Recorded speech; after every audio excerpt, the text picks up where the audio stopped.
책임 있는 결정에 힘을 하나로 모아주신 동료 의원 여러분께 깊이 감사드립니다. 거대 야당의 입법 폭주에도 굴하지 않고 용기를 내주신 두 분 권한대행께도 감사를 드립니다. 민주당은 제2요구권 행사를 부결된 법안을 거듭 통과시키는 오기 정치를 그만두어야 합니다. 제2요구권 행사를 억지로 유도하고 이를 빌미로 다시 탄핵 카드를 들이미는 협박의 정치도 그만두어야 합니다. 국민의힘은 두려움 때문에 협상하지는 않을 것입니다. 민주당의 추악한 실체가 다시 한번 드러났습니다. 이재명 대표와 민주당은 손절할 생각을 하지 말고 공당으로서 책임지고 사과하길 바랍니다.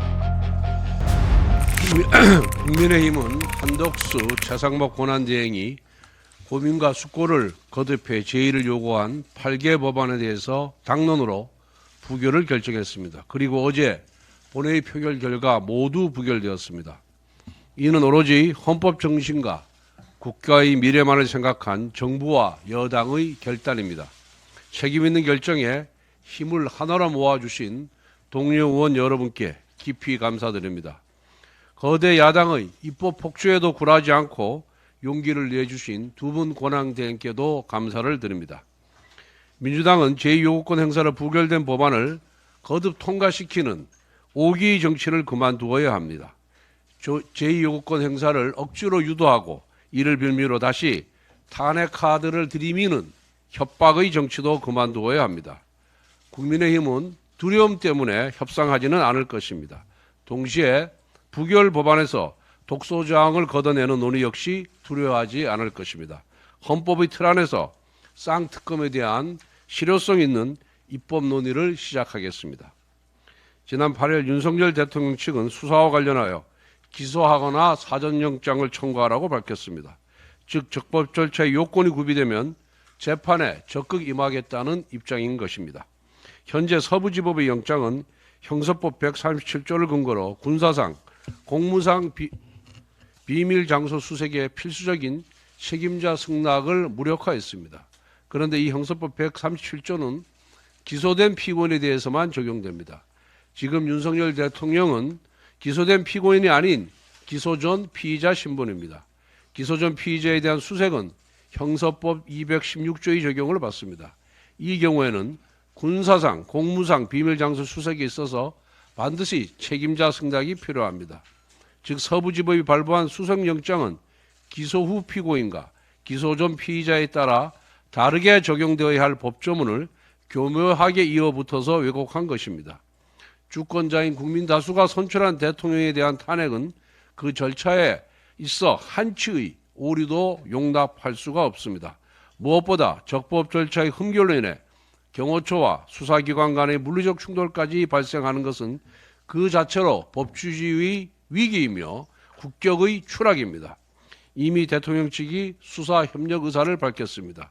대법원은 관저 수색영장의 적법 여부에 대한 재항고를 심리하고 있습니다. 반면 공수처는 적법 절차의 원칙을 훼손하고 감당 못할 만용을 부리며 수사 혼란만 초래하고 있습니다. 공수처는 내랄죄를 수사할 권한도 역량도 없습니다. 당장 체포영장 집행을 중단하는 것은 물론 모든 수사를 경찰로 이첩해야 합니다. 공수처는 손을 떼는 것만이 수사 혼란과 사회 갈등을 줄일 수 있는 유일한 방법입니다. 민주당의 송영길 전 대표가 7억 원대의 불법 정치자금을 수수한 죄로 1심에서 징역 2년의 유죄 판결을 받았습니다. 민주당의 추악한 실체가 다시 한번 드러났습니다. 송영길 대표는 2022년 대선을 지휘한 민주당 대표였습니다. 이재명 대표와 민주당은 손절할 생각을 하지 말고 공당으로서 책임지고 사과하길 바랍니다. 그런데 1심 재판부는 송영길 대표의 민주당 전당대 돈봉투 살포 개입 혐의에 대해서는 무죄를 내렸습니다. 송영길 대표를 위해 돈봉투를 살포한 윤관석 전 사무총장은 이미 대법원에서 유죄 판결을 받았는데 송영길 대표는 무죄라는 것입니다. 위증한 김진성은 유죄, 위증을 교사한 이재명은 무죄라는 판결을 보는 듯하여 상식적으로 납득되지 않습니다. 더 이해하기 힘든 부분은 윤관석 총장은 이정근 통화 녹취의 증거 능력이 인정되어 유죄 판결을 받았는데 송영길 대표는 이정근 통화 녹취의 증거 능력이 인정되지 않아서 무죄를 받았다는 점입니다. 이미 대법원의 증거 능력을 인정한 것인데 1심 재판부가 무슨 근거로 증거 능력을 부정하는 것인지 납득하기 어렵습니다. 송영길 대표의 돈봉투 살포 개입이 무혐의일지라도 야당 현역 의원 6명이 윤관석 총장으로부터 돈봉투를 받은 혐의에는 아무런 영향을 주지 않습니다. 야당 의원 6명은 지금 1년 동안 검찰 소환에 불응하고 있습니다. 검찰이 출석 최후 통첩했던 11월 17일로부터 벌써 2달 가까이 지났습니다. 검찰은 모든 수단을 동원해 수사를 마치고 조속히 기소해야 할 것입니다.